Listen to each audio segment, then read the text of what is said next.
Namo tassa bhagavato arahato samma sambuddhassa. Namo tassa bhagavato arahato samma sambuddhassa. Namo tassa bhagavato arahato samma sambuddhassa. Na chakkung upadiyissami na cha me chakkun nisitang viññānam bhavisati iti evante ghapati sikkitabbanti. Dear friends in Dhamma, now actually last time we have discussed Sutta and then something else actually we discussed, and I thought of starting a new series today that is based on the clinging. So basically our minds are constantly clinging, grasping, and therefore constantly our minds are occupied. You know that if we consider a little deeply, our mind can't stay alone. It can't stay in a way secluded. Rather, it constantly like to be with something or be with someone or just become something or just become someone. So likewise, there are some interesting properties are there if we consider our mind, if we observe our mind. And therefore constantly we are grasping something, and when we are not interested of that, we grasp another thing, and when we are not interested of that, we grasp another thing. So this grasping like a leech always continuing, and it happens throughout our life, throughout in this life, and even at the deathbed we can't stop it. And then we start to grasp another thing, and that is related to something in the next life. So likewise kind of a continuation happen, and we have come a long time and we have come a long way like this. Not just one lifetime, not just 10 lifetimes, not just 100 lifetimes, not just 1,000 lifetimes, not just million lifetimes. How many lifetimes? It's uncountable number of lifetimes we were continuing this grasping. So the grasping has become kind of a habit in our mind. So if we observe our mind, so constantly it is being occupied. Either it's occupied with what we see, either it's occupied with what we hear, either it occupies with what we smell, either it occupies with what we taste, either it occupied with what we sense, or say go sense through the body. Or if those things are not available, then definitely our mind has enough information, pre-stored information, so that comes to the surface and we start to attach to that, kind of a mental objects. So continuously we do some kind of an occupation in that sense, our minds. Suppose that for a moment, our mind is like a blank sheet, A4 sheet, nothing is there, nothing is written, no even a stain, no even a dot of ink, nothing is there. But constantly we occupy it with so many sounds, so many sights, so many smells, so many tastes, so many tangibles, and so many dhammas, so many mental objects. Completely filled, completely confused, because how we occupy it is not in the order. So you are not storing things in proper order now, like you are storing things at your almirah or in a cupboard. You are properly storing now, one after the other, very nicely, smoothly, one after the other. Are you storing same way to your mind? And how recently have you unloaded things from your mind? Because sometimes we do rearrangements in our houses, and if things are a little messy, then we pull out everything outside, and then we think of a better way of arranging things. And probably if there are any cobwebs, we clean it, and then we are putting things properly, and then we rearrange. It looks somewhat better, isn't it? So when once we rearranged, so what was the last time you rearranged your mind? So we didn't do that like that, something like that, no? I mean, constantly we are putting things, we are always storing and pumping so many things inside, and ultimately we get fully confused. And nowadays, fully depressed even. Actually, just recently, on the way to Kalalgoda, I get to know, one of our close devotee is a doctor that when Dr. Kandapolarachchi, he's the consultant psychiatrist of the Apeksha Hospital. So he recently mentioned, now the depression is really high, and the heart attacks, such patients are very high. So we are constantly storing things, and we are looking at news, and we get depressed. Again and again we look at, again and again we hear.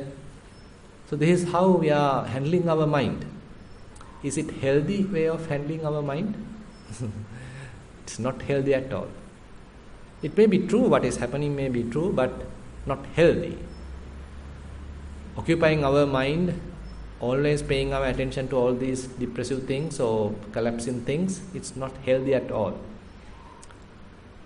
What happens if we die on a gas station while being in the queue? Are we with something good? Is our mind occupied or unoccupied? Can you predict where I am going to die? Where you are going to die? Are you sure? Are you sure that you are not going to die in a petrol shed? Nowadays, this is the reality, no? So many people are spending their fair amount of time in the petrol shed. We can't say, I am not going to die there. That could happen, it also can happen. It has already happened to several people. So if we consider the death, there are various aspects when we consider death. One thing is that we don't know when it is going to happen. We don't know what would be the exact reason from which that I am going to happen, the death going to happen. And again, we don't know exactly where I am going to die. None of these things we can predict. When, where, how. Can't predict. An interesting situation about the death has happened to Anathapindika. What's his lay name? The proper name? Sudatta. So you all know about Anathapindika. He is the chief householder who has supported Buddha and the Sangha. So he built Jetavanaramaya, and his house is like a kind of offering place, everyday offering place. Many Sangha, many monks are daily attending to his house for alms, and he is quite generous, and he is offering alms daily. And you know about the story how he built the Jetavanaramaya. He spent so much of money to purchase the land, so much of money to build the monastery, and so much of money during the offering ceremony. That was the best and the huge offering and the best monastery so Buddha has ever received. And Buddha spent 25 vassa there. It's a large amount of time, because Buddha, as the Buddhahood, spent only 45 years. Among these 45 years, 25 years spending at Jetavanaramaya. Very interesting stories are there. Anathapindika actually want to keep Buddha there for long time, as much as possible. And there is a very interesting incident happened. One time Buddha decided to leave the monastery, because Buddha is not supposed to spend at a particular time for long time. He is quite compassionate. So he want to serve the people. He want to show the path. He want to preach Dhamma. So he is traveling from one city to another city. Unlike today, Buddha and the Sangha was not established on a particular monastery. Rather, they are used to travel because nowadays there are enough opportunities are there to communicate with many distant people. But during the Buddha's time, only way for communication is that you have to go there and preach Dhamma. That's the only way. So Buddha therefore spent fair amount of time traveling. So on the way he's preaching, and then he reach another kingdom and he introduce himself and people get to know about him, and fair amount of reputation is there about the Buddha. Now people are like inviting him, supporting him. So likewise the Buddha's teaching is spreaded. Now one occasion Buddha decided, okay, I am leaving tomorrow and I have spent enough time in the Jetanarame. Now I am going to leave. Now what would be the reaction of Anathapindika? Would he like that or not like it? He don't like it. He like the Buddha and the Sangha to spend in Jetanarame as long as possible. So he went to the Buddha and he pleaded, Bhante, please stay here. I mean, I can support you more. I can support Sangha. Please stay. No answer. Then Vishaka. So he invited Vishaka, and Vishaka also in the Shravasti. So she is also coming. She is also pleading, Bhante, please stay here out of compassion. Please stay. I think King Kosala also has come and also requested. No answer. Because Buddha has a kind of a property. For everyone he has some same compassion. Unlike today's politicians. Because Buddha consider everyone as equal. That's a very interesting point. For the king, for the, say, a peasant, or for a typical person, a beggar, the same kind of a compassion. So what happened next was, when this Anathapindika was quite upset and he went back home and he can't sleep, he can't eat, and he just lie down on the bed, not talking at all with his other, say, family members, and everybody know that our master is quite unhappy about the situation. And then interestingly, there's one servant girl called Punna, and she's a little someone, I don't know exactly the age.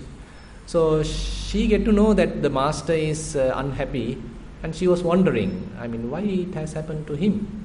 So she's asking from her mother, what has happened? No, it's not your business. Because they are slaves. But this girl was quite curious about what has happened to her master, and somehow mother informed that he is quite unhappy because Buddha is going to leave. And somehow she managed to approach Anathapindika, and she get a kind of a situation that she's asking, kind of a brave girl. So she's asking, if I stop Buddha, what are you going to do? It's an interesting question. Even Anathapindika can't do it. So he's the master. Vishaka can't do it. King can't do it. Whoever the great people couldn't do it. But now this slave girl is asking from the master, if I somehow stop, what are you going to do? Then Anathapindika, he's a Sotapanna, noble person. So he said, okay, I release you from this slavehood. You will be a free person. You are very much like a daughter to me then. So this is the answer. And then what happened was, she approached the Buddha. And she approached Buddha and she is asking, but please don't go. So then Buddha asked, why are you asking? What is the benefit for you if I am not leaving? Then one thing is that I will be released from this slavehood. Most importantly, I will be allowed to practice Sila. So at the moment I am just serving every day. I am working as a servant. I have no opportunity to visit the monastery. I have no opportunity to observe Sila. I mean, coming to the monastery and observe precepts to practice. I am completely a slave girl. But I will be released from this slavehood if you stay. And I am not just wasting that time. I am getting that opportunity and I am going to practice. I am going to come to the monastery and I am going to learn from you. I am going to practice according to your teaching. Please, therefore, don't go. As a little girl, she is asking. Then what did Buddha mention? Okay, you go and inform Anathapindika that I am not going, I am not leaving. So you can understand Buddha as the teacher, not accepting the request from the offerer of the main devotee, Anathapindika, and main devotee, the other female devotee, Vishaka, and the other kings and all the householders, rich householders, but accepting this servant girl's request because she's having a very innocent and sublime goal, intention. If Buddha stay, then she get an opportunity to become a free person and then to observe precepts and to practice. Then Buddha completely changed his decision. It was already announced, but now he changed the decision. You can see, how human it is in that sense. Now, somehow, this Anathapindika is a very rich person, as you know. These kinds of very interesting situations are there. And sometimes Buddha, as the teacher, he banished certain monks from Jetvanarame because they ill-behaved.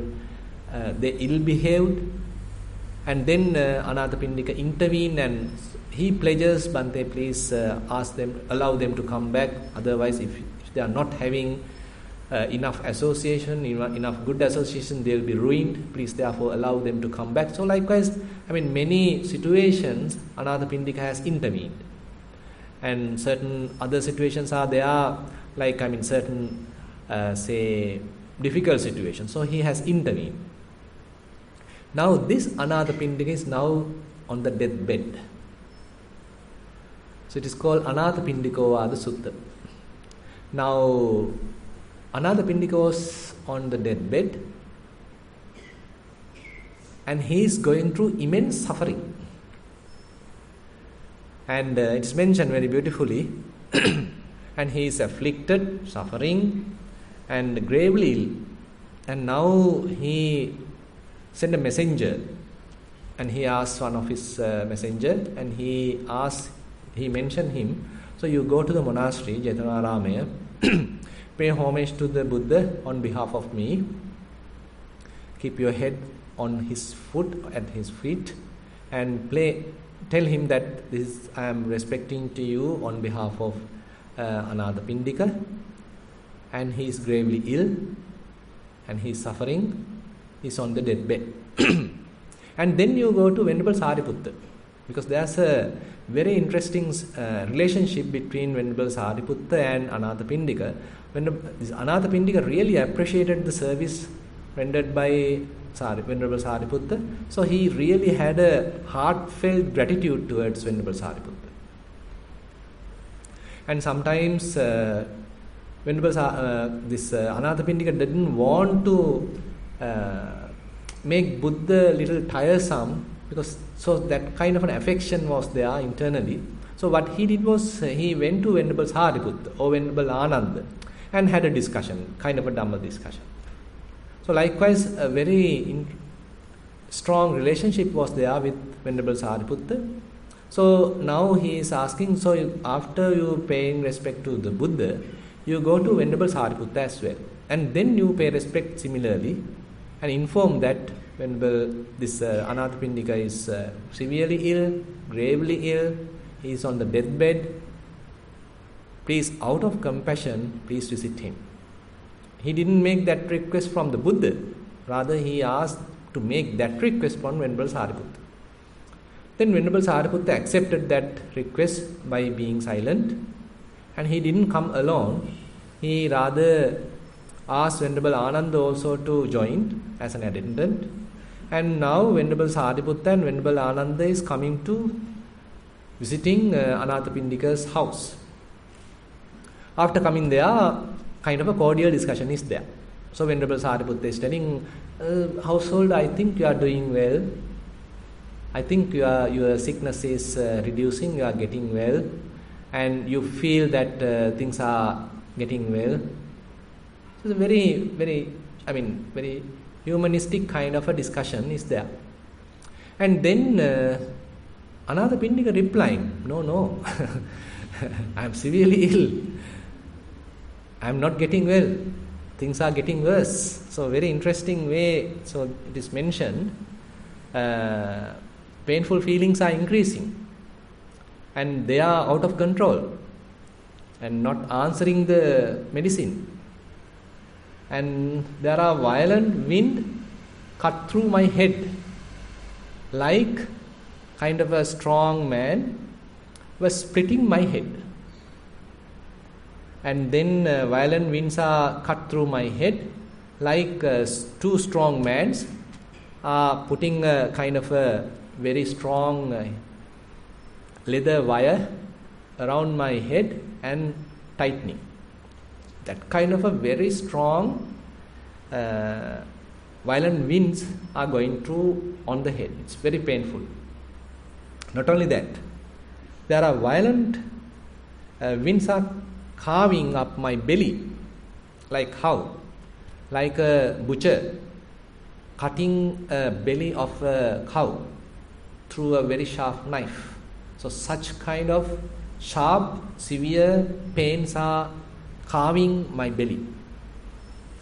And violent pains are burning the body. Like two strong people, strong men are threatening and taking a particular person and roasting on a burning coals, like hot coals. Such kind of burning is happening throughout the body. So you can imagine. So this is Anathapindika. So unlike us, he built the monastery. He spent so much of money. And he was so generous. And every day offerings were done. And he's a Sotapanna. Sotapanna, stream winner. A well-learned Buddhist disciple. Now he is telling what is his death experience. So it is very difficult to say, therefore, depending on what we did, the death moment is kind of a peaceful or painless, everything's calm, may happen during the night while I am sleeping, while I am unconscious. Unpredictable. So therefore death is such a thing, so we can never predict. We can never know how it's going to happen. It might happen when we are least expected. And we typically don't think like that. We think, okay, it happened to him, it may not happen to me. That's how we think, no? It happened to her, but it didn't happen to me. Hope you all can remember our devotee, our retreat organizer, Devika Jayawardhan. So she's a participant here, and she's a very nice person. Ah, really? Oh. So I can remember her. She is organizing retreats, very nice person, but went through suffering. I don't know how much suffering, by the way, but got through a cancer and things have happened. So this is the death that likewise. This so vulnerable life that we are living. This is so common, and we never know how we are going to die, and how kind of a suffering is yet to come. So therefore we are, rather than waiting, so we have to practice before we approach that time. So that is where the heedfulness is utterly important. Now when this information, this situation is explained to Venerable Sariputta and Venerable Ananda by Anathapindika, Now immediately Venerable Sariputta understood, now this is the last moment. No point of just telling your, say, about the value of your generosity, that you spend time on building the monastery and how much service that you render to the Sangha, how closer you are to the Buddha. Venerable Sariputta thought, it feels like he thought this is not the time to waste. This is the last moment. So what do you think would be the sermon that he has delivered? Completely about non-grasping. Just non-grasping. So you can imagine a person who is going through severe pains, but by the way a noble person. So that's a kind of a significant point here. So if he deliver this particular sermon that to a typical general person, definitely he will not understand. It's so profound. And if in terms of the wisdom wise, so intense. And Anathapindika is a so fairly intelligent person.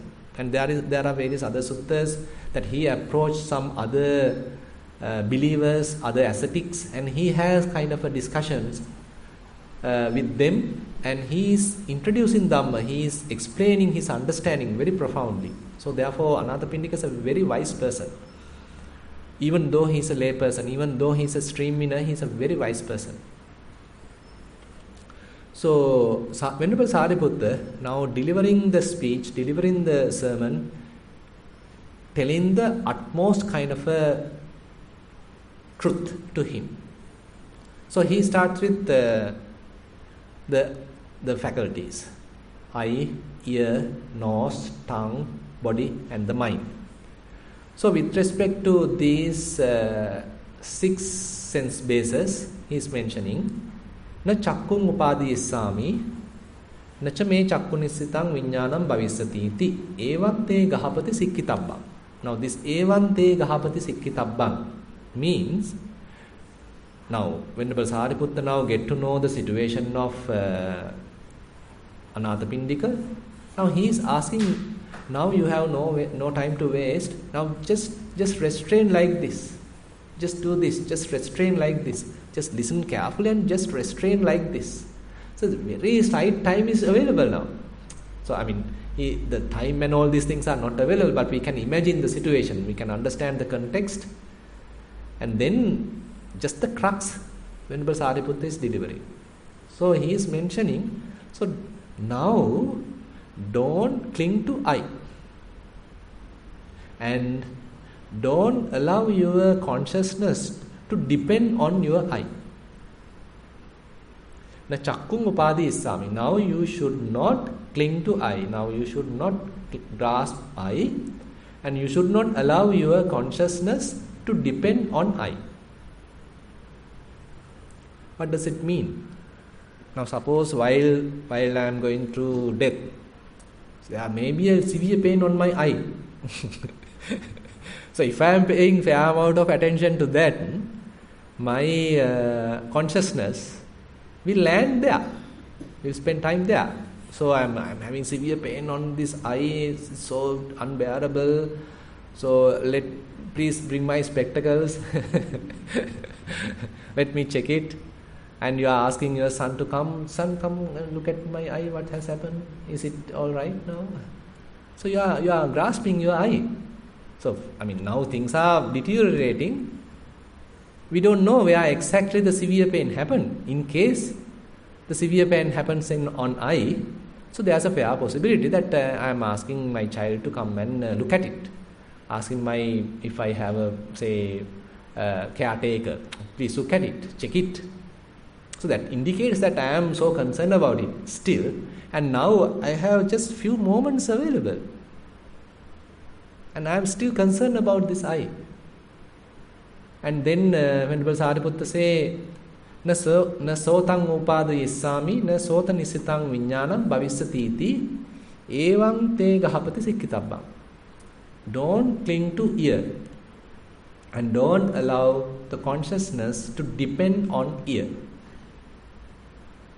Similarly, he mentioned, na ghanam upadayissami nacha me ghana nisitang viññānam bhavisati iti evante gahapati sikkhitabba. Don't grasp nose. Don't allow your consciousness to depend on nose. Similarly, don't grasp tongue. Don't allow your consciousness to depend on the tongue. Don't grasp the body. Don't allow the consciousness to depend on the body. Don't grasp the mind. Don't allow your consciousness to depend on the mind. Can you imagine? So you can understand how deep it is in that sense. So basically now we have covered all 6 senses. So these are the internal 6 sense bases. So Venerable Sariputta first mentioned, okay, don't allow these 6 sense bases to have kind of an established consciousness. Now established consciousness, hope you all can understand. Now just to recall some information about the consciousness. Now consciousness always needs something to grasp. Always wants somewhere to establish. That is what we call the established consciousness. And similarly here when Sariputta go to the next side, that means the external sense basis. Nacha na rupang upadayissami nacha me rupa nisitang viññānam bhavisati iti evante gahapati sikkhitabba. That means now through your eyes you can see various forms, but don't cling to them, don't grasp them, don't allow your consciousness to establish there. Don't allow your consciousness to depend on that form what you are seeing. So what will happen now? Suppose that you are on the deathbed and you see your children. They are coming with the weeping eyes. Are you going to grasp? You have few moments only. Few moments only available. If you grasp, will it help you? Even if you grasp, will it allow that to keep you? We can think.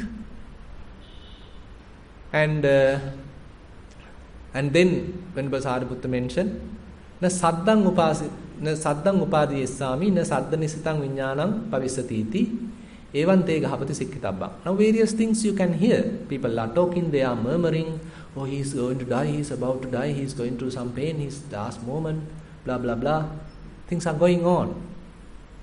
And we may hear even. Now you have heard that people are going through the last moment, even though their eyes are closed, even though appear very much like they are unconscious, they can hear. And certain, say, recoveries also happen, then they are even telling that near-death experiences. I have heard everything you were talking and this and that. And we think that they are not hearing. They can't hear, but they can hear. So this can happen. So what Venerable Sariputta mentioned is, don't grasp anything what you hear.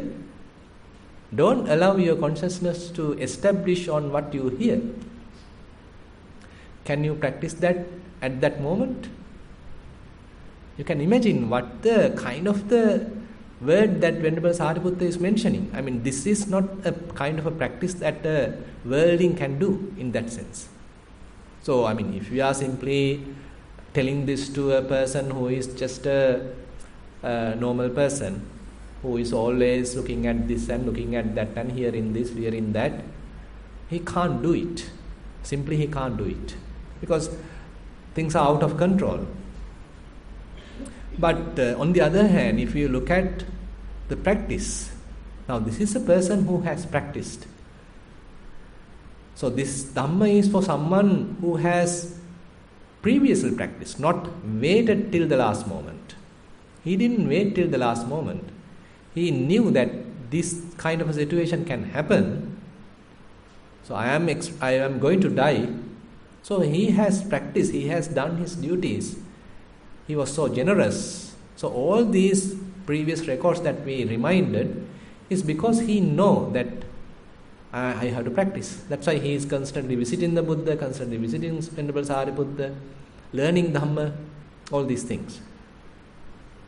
And then further, Venerable Sariputta mentioned, na chakku viññānaṁ upadīssāmi ñ chakku viññāna nissitaṁ viññānaṁ bhavissatīti evaṁ te gahapati sikkitabbam. Now actually you know it's a kind of a series. I form, because of I and form, the result is I consciousness. So we immediately look at something and then the knowing happens, okay, something. So I mean very knowing of a sight indicates that the chakku viññāna has arisen. The eye consciousness has happened. So even this very knowledge or this very sight, that very moment is triggering kind of a grasping. It also can happen. So therefore Venerable Sariputta advised, so don't grasp that eye consciousness.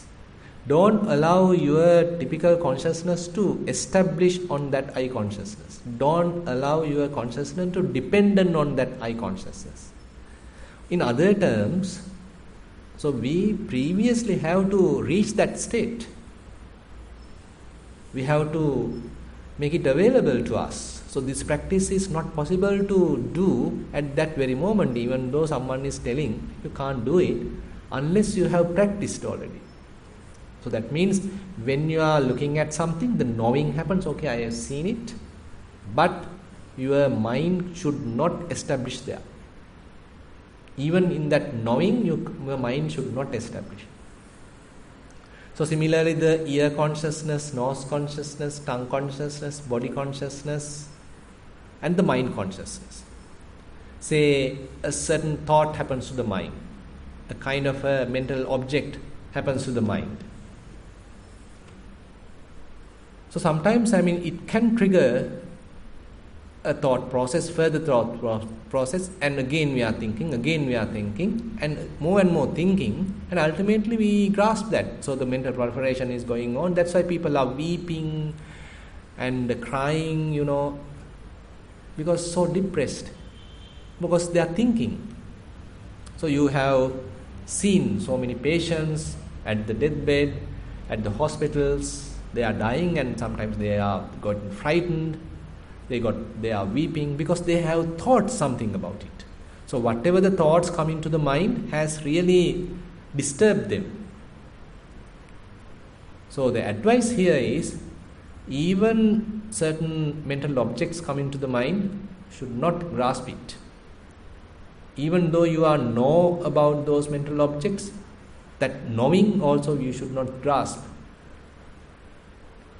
And then going on to explain about the contact. Na chakku sampassang upadissami, na chakku sampassa nisitang viññānaṁ bhavissatīti, evaṁ te gahapati sikkitabbam.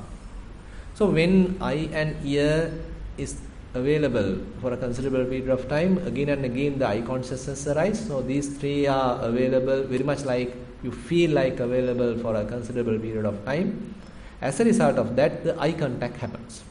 Chakkunja paticca rūpeca uppajjati chakku viññānaṁ tinnaṁ sangati passo. So that can happen. This contact can happen again and again. So that this situation is going on. Even that contact, when Sariputta mentioned, should not grasp. And you should not allow your consciousness to establish on that contact. So this little theory actually included in the Dhamma sermon. And again, because of the contact, what happens next? The feeling happens. So chakku sampassaja vedana. And when Sariputta mentioned, you should not grasp that feeling available in the eye. You should not grasp the feeling available on your ears, the feeling available on your nose, feeling available at your tongue, feeling available at your body, feeling available or arising at your mind. So various feelings are happening because constantly now the contact is happening. You are seeing things, you are hearing things, smelling things, tasting things. Suppose someone is putting some kind of medicine or a little bit of water, or what else? People are putting various things at the last moment, no? So you may be tasting. Sorry? So you may feel immediately a little jerked. I mean, I am just breathing somehow. This fellow has put something. Probably you feel love, or probably you may even hate. So nowadays we have to plan the death, it seems like, isn't it? You have to first of all tell them, when I am going to it, you do this, you do that, don't come closer. So you have to write a protocol, deathbed protocol. It's good. It's sorry. Interesting. I mean, you can understand kind of a maturity she had in that sense. I mean, kind of a prepared. So, sorry. Very interesting. So that indicates kind of a preparation. So that is why, I mean, we are discussing these things to understand that we can't do these things if we are late. If we are late to practice, because all these things, all these preparations, all these practices are hard to do. If you are trying to do that at that last moment, it's difficult to do unless you do previous practice. Unless you have tried to maintain non-grasping mind. Unless you are trying to maintain unestablished consciousness. So that is the basic indication, no? So you have to keep your consciousness not dependent on anything. Not on eye, ear, nose, tongue, body, mind. Forms, sounds, smells, taste, tangibles and thoughts. And the eye consciousness, ear consciousness, nose consciousness, tongue consciousness, body consciousness, mind consciousness. Then eye contact, ear contact, nose contact, tongue contact, body contact, mind contact. Then feeling based on eye, feeling based on the ear, feeling based on the nose, feeling based on the tongue, feeling based on the body, feeling based on the mind. So these are the very much like the 5 groups. So where are we going to keep the mind? Where are you going to keep the consciousness? Nowhere. So that is where we need to experience this beforehand. So through the practice. So just by listening to Dhamma, you can't do it. Even though you are telling your mind, okay, don't establish, don't grasp. So Venerable Sariputta has mentioned,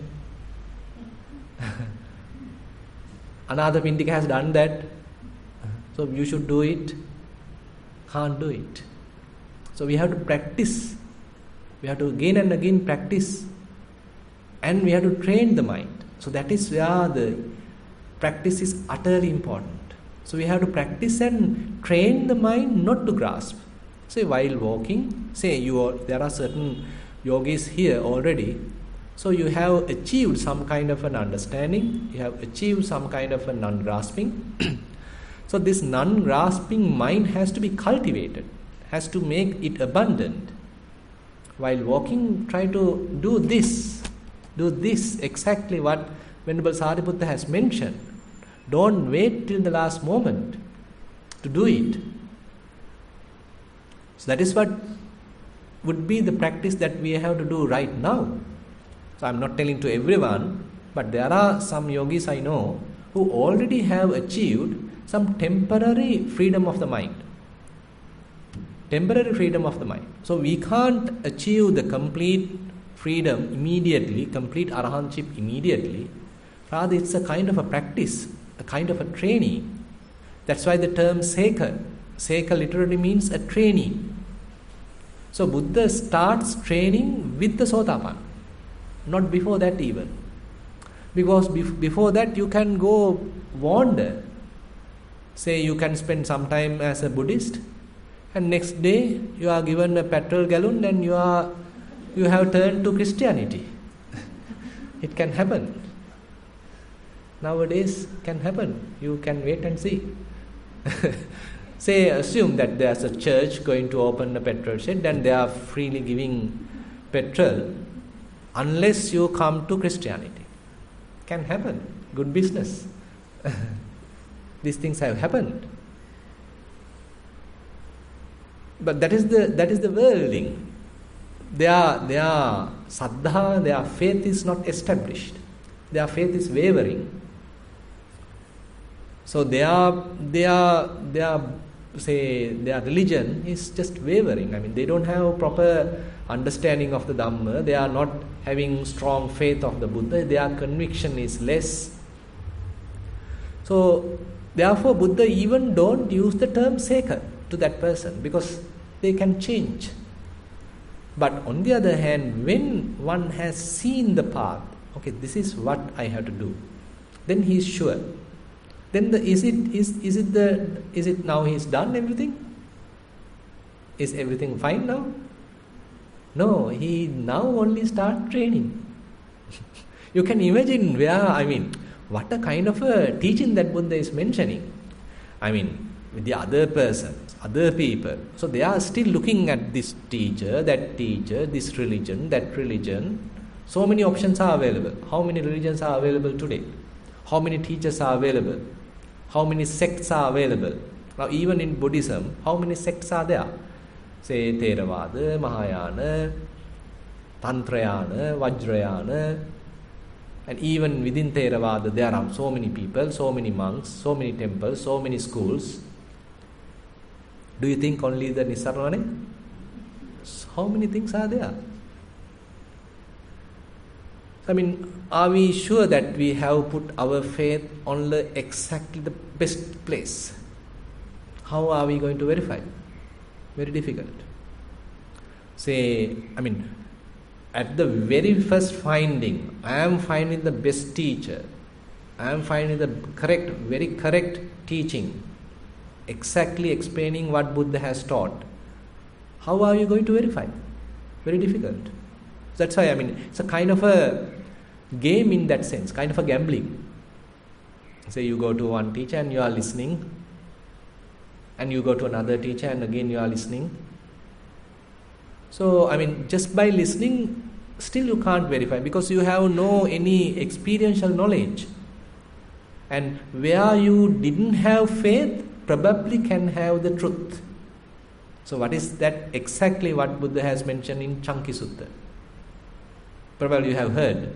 Chanki Sutta I have taken as a series in Kalalgoda. I have explained that. So Buddha mentioned, even though you have faith, it can go wrong. It can't be very definite. It can 50-50. Either you may find the truth, or there's a possibility that you are not going to find the truth. So where we have established faith, probably can have the truth or probably not have the truth. So likewise, it's a kind of a wavering situation. So that is where we need to have our own experience, our own practice, so that we know exactly what they are talking. Experientially, we have some connection. Our experience and what that person is talking is aligning, go hand in hand. Then we can really verify. Other than that, no way. So that is where the experiential knowledge is extremely important. So Venerable Sariputta, now there are few more things, I'll add them on tomorrow. So these are the areas that we need to practice beforehand. Prevention is better than cure. So that is the approach that we have to take, rather than waiting till the last moment, waiting till we collapse, waiting till we get kind of a sickness, waiting till we get the pension, waiting till my daughter get married. Many reasons are there now for people. So many reasons are there. So many excuses. I don't have time. My daughter's wedding is just next month. After that, I am going to practice. Then, now Priyanka is in Australia, because daughter is going to have a daughter. I don't know a daughter. So we have so much of responsibilities. So many things. I'm not telling, I'm just using as an example. So if we are able to practice beforehand, when the opportunity is available, when our health is good, when we have some kind of an understanding. Our mind is sharpness is available, clear. And there could be the Dhamma is also available. And that is the time we need to use. But at that time, no sickness, everything is fine. But when everything is fine, people don't approach Dhamma. They want kind of a blow. They want kind of a collapse. They want something to go wrong. They want something to die. Then only they open eyes, what has happened? That's the situation. Now, certain people are there. So, even, say, some other people are dying, so they don't bother. They don't care. They just continue going to the parties and going to the bars and all these things. They just continue. But there may be wise people, so they understand, okay, there is a person died at that particular place. So I should be heedful. I should not take it lightly. I should consider it. It can happen to me. So likewise, the wise people are sort of thinking. So they come into the practice. But vast majority never think like that. And on the other hand, certain other occasions, it can happen to a friend or a relation. Then some people are a little shocked. Why it has happened to him? He's a very good person. She's a retreat organizer. So you get a little shock. And then you start practicing. But others, vast majority, even that is not enough. So they just ignore. It has happened to me. It has happened to her, not to me. Not recently. I am assured. So that is the way we think. Vast majority. Then another incident. It happened to a family member. A family member gets sick. Family member get really threatened. Go through an accident, have a, say, terminal cancer, whatever it is. Then you are shocked and now you come to Dhamma. Now you open your eyes. But even that is not enough for some people. They don't care. It happened to him because that is his karma. What to do? What should I do? I just continue my way of life. So that is how vast majority is doing. Then Buddha mentioned the last point. What is that?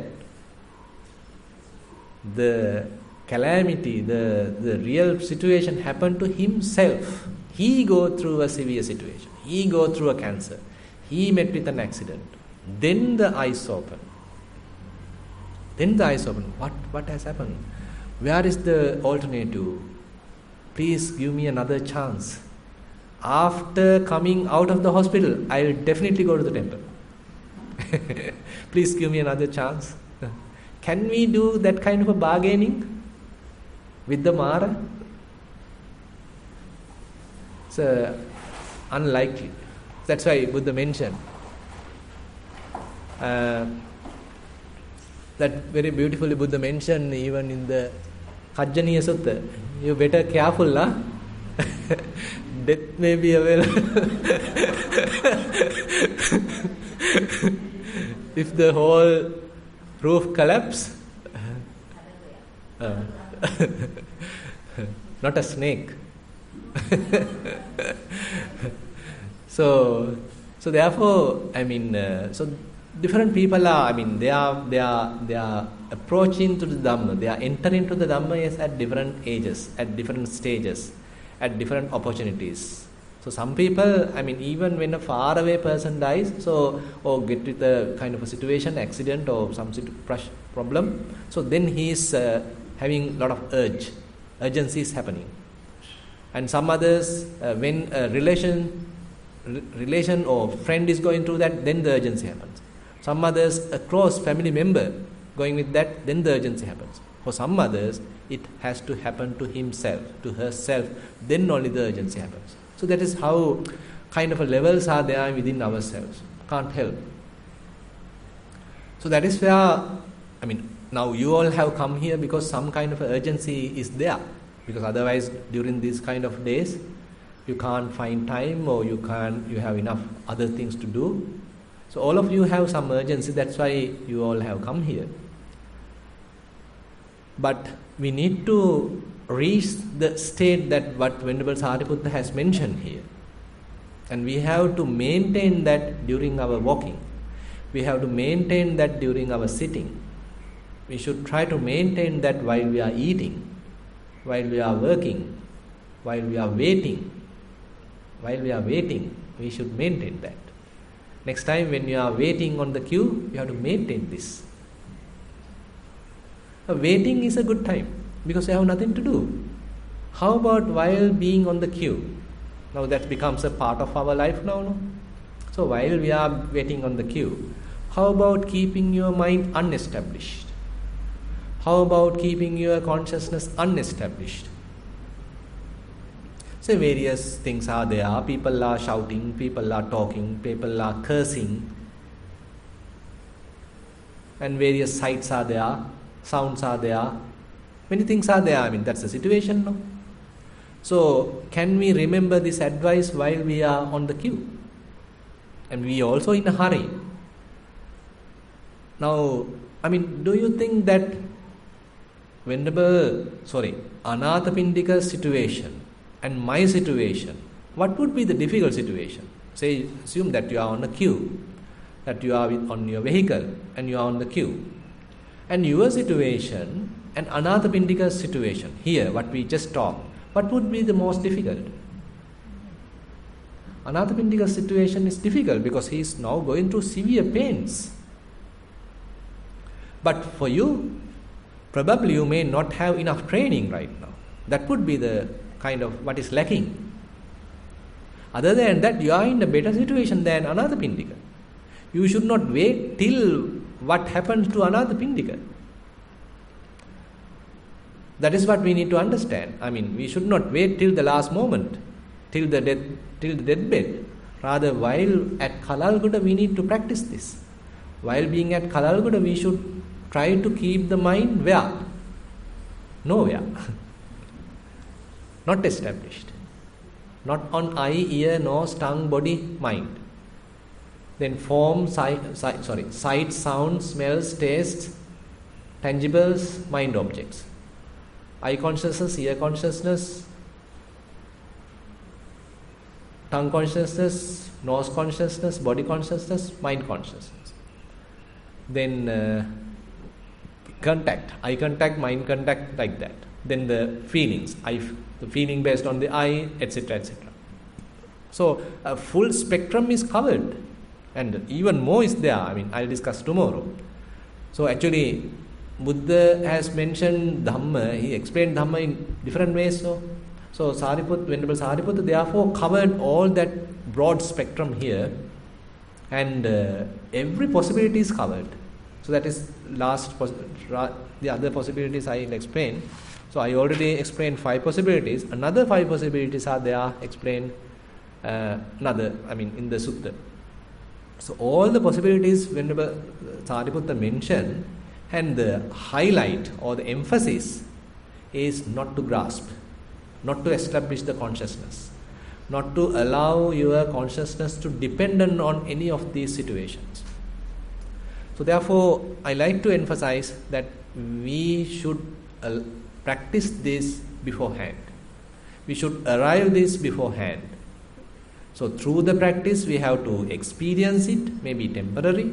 And once we experience it, we have to expand it. We have to cultivate it. We have to make it abundant. And then we have to follow this advice. And with that, I like to conclude today's Dhamma sermon. And thank you very much for attentive listening. So today, lunch dana was offered by Damayanti Senadhira to bless speedy recovery to her husband who is hospitalized. Dessert by Nadisha Jayasinghe, who is celebrating birthday today. And then blessings to Mr. Kulatunga Vidyaratna, Kalalgoda yogi, who is suffering with a brain problem. So, very tallying with everything here, what we discussed. So, Anyway, so we have listened to Dhamma, and again you all have practiced mindfulness and concentration, wisdom, and participated in a Dhamma discussion. This way we were able to accumulate fair amount of merits. Let's share these merits with all the past away relatives. Let's share these merits with all the celestial beings and whoever in need of merits. And we wish these merits help us also to practice as Buddha mentioned, as Venerable Sariputta mentioned, so that we also have an ungrasping mind, an unestablished consciousness. So with that good wishes in our mind, let's recite the traditional verses. Ettavata amhehi sambatang punya sampadang sabbe deva anumodantu sabba sampatti siddhya. Ettavata amhehi sambatang punya sampadang sabbe bhuta anumodantu sabba sampatti siddhya. Ettavata amhehi sambatang punya sampadang sabbe satta anumodantu sabba sampatti siddhya. Akasattha ca bummattha deva naga mahiddika punyantang anumoditva chirang rakhantu sasanang. Akasattha ca bummattha deva naga mahiddika anumoditva chirang rakhantu desanang. Akasattha ca bummattha deva naga mahiddika punyantang anumoditva chirang rakhantu mamparang. Idang vo ñātīnaṃ hotu sukita hontu ñātayo. Idang vo ñātīnaṃ hotu sukita hontu ñātayo. Idang vo ñātīnaṃ hotu sukita hontu ñātayo. Imina punya kammena mame bala samagamo satang samagamo hotu yava nibbana pattiya. Imina punya kammena mame bala samagamo satang samagamo hotu yava nibbana pattiya. Imina punya kammena mame bala samagamo satang samagamo hotu yava nibbana pattiya. Sadhu, sadhu, sadhu.